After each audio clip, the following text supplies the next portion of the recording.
FYI, we have a special report from India on how climate change is affecting tigers.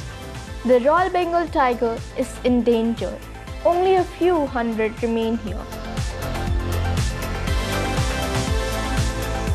And some glitz and glam as Maya chats to stars on the red carpet at the world premiere of Chicken Run 2. Over there are some really cool celebrities. This is so exciting.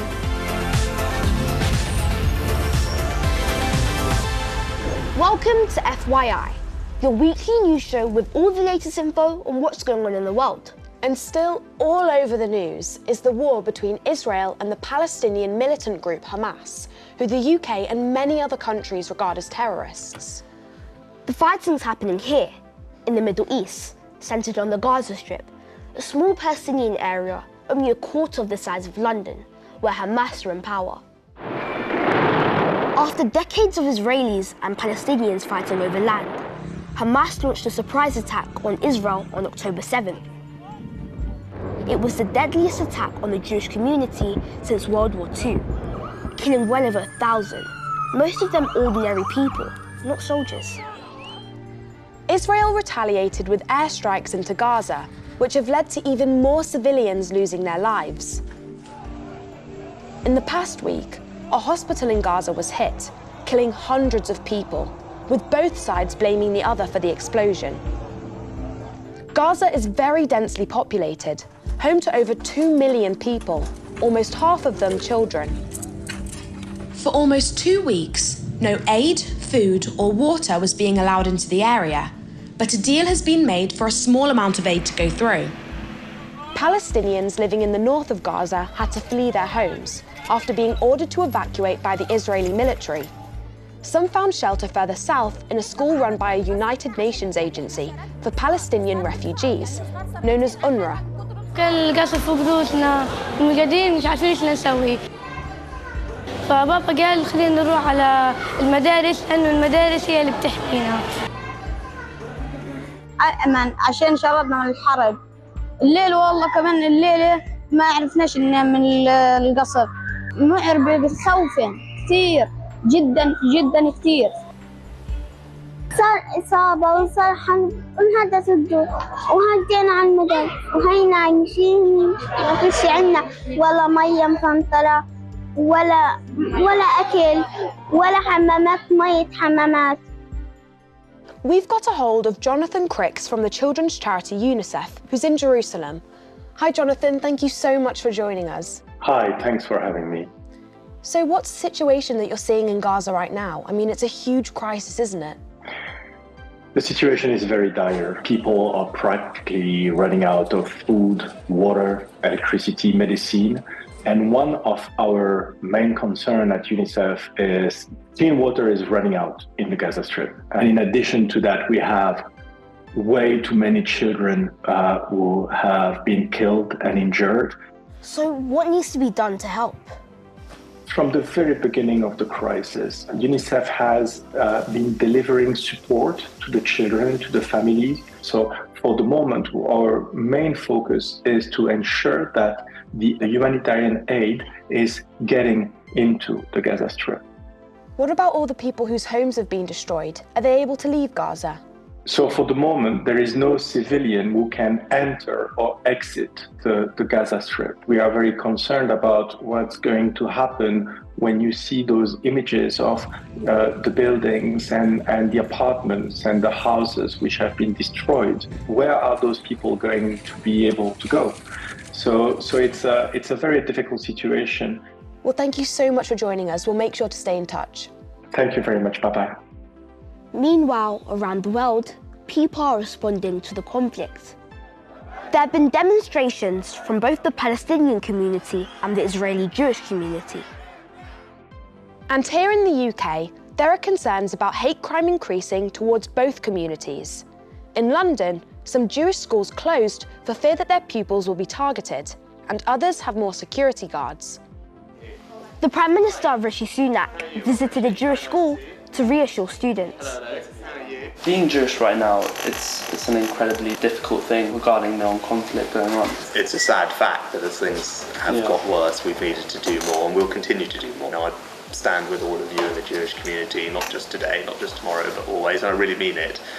Because I'm different, I come from a different background, and our society is strongest when that diversity is respected, and there aren't people who are trying to stir up hatred and division, and I will always strive very hard to protect that diversity. Those of us who come from different faiths, different backgrounds, have every right to participate in society and contribute and do that, in safety. And if that's not happening, then the government should be incredibly robust, and we will be incredibly robust about ensuring that protection. And something else you can't get away from is the amount of fake news you see about the war all over the internet.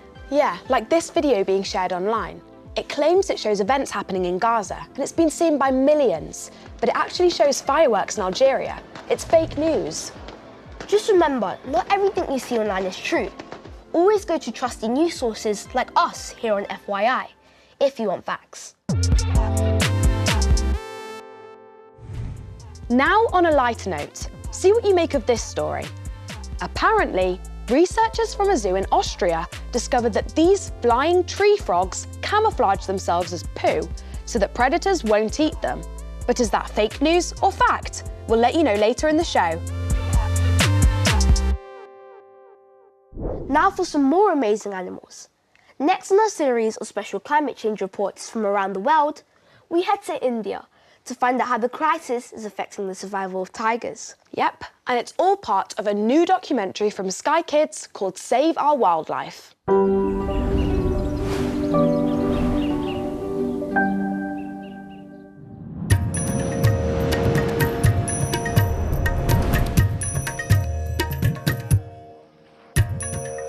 I am traveling to the world's largest mangrove forest, spread across more than 100 islands from India to Bangladesh. It's home to more than 4 million people and amazing wildlife.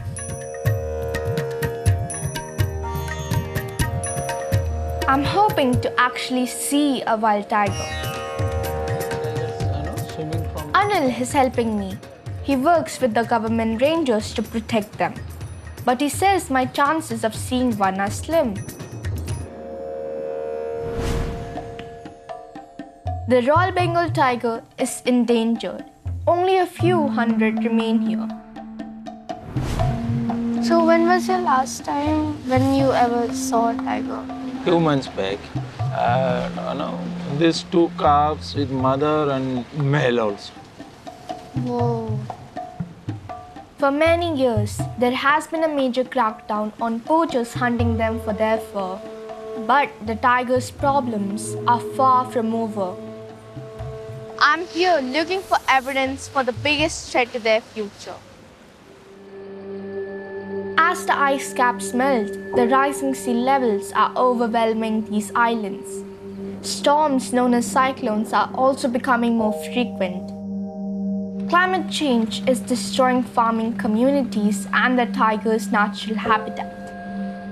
As the water moves in and the islands get smaller, tigers and humans are brought closer together. This video shows the moment a tiger strays into a village. He is rescued by Anil and the team at the forestry department. And after a medical checkup, the tiger is released, well away from the inhabited islands. It's become clear to me that the people of the Sundarbans don't just want to save themselves, but also the tiger.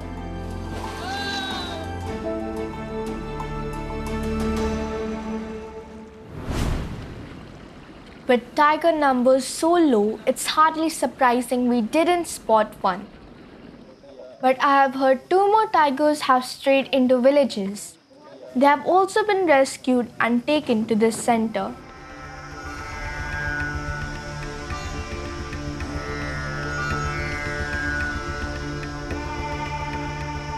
Whoa, it's my first time seeing a tiger. They are so huge. Witnessing its stunning bright colors, its size and strength will live with me forever. But I'm also very sad and worried about their future. 100 years ago, there were hundreds of thousands of tigers. But today, there is only 2,500 left. Their survival is really very important. If you want to see the full Save Our Wildlife documentary, it's available now from Sky Kids On Demand. October's Black History Month, and so we've decided to invite a special guest to the FYI studios. Cove designer Shane has created a special Black History Month t-shirt. Hi Shane, thanks for joining us. Hi guys, nice to meet you. So, can you tell us the story behind this t-shirt? I wanted to do something for Black History Month, so I chose to do someone called Garrett Morgan, who invented the traffic light, which helps people navigate and prevents crashes as well, which is really good. That's amazing. I mean, traffic lights are so important. They save, people every day, but I had no idea he created it. Wow, that's such a great idea. I mean, it's really cool to celebrate this person's achievements. So, why is Black History Month important to you? Black History Month is important to me because it's important to celebrate other Black people's achievements and shines a light on those that were there before you. Of course, we celebrate Black History all year round, but we especially celebrate Black History Month in October. Definitely. I mean, it's so important, and it's amazing to be able to celebrate your own achievements and everyone else's. Yeah, it is really cool. Now, looking at your t-shirts, a lot of your designs have inspirational messages on them. What message do you have for others? To dream big. There's no goal or dream that's too big anyway. So I would just say find something you like and just grind in it and believe and achieve. You got to work hard and you got to be determined. Yeah. Thank you so much for joining us. I mean, your designs are incredible, you're incredible. Thank you so much for coming on the show. Thank you for having me, actually. It's been a really great time. Now over to Maya, who's been chatting with stars on the red carpet at the British Film Institute's London Film Festival. Check it out.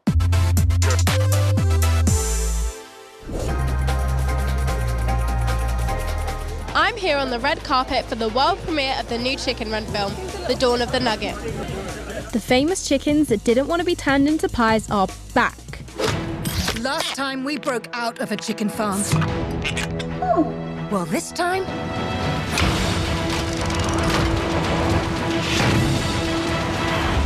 we're breaking in. Ginger and her friends are taking on the terrifying Mrs. Tweedy once again. This time, it's to stop their fellow chickens being turned into nuggets. I'm here in the press pen, and over there are some really cool celebrities. This is so exciting. Oh my gosh, I just seen Paloma Faith. Did you ever think that you were going to be singing about chickens in a chicken movie when you were younger?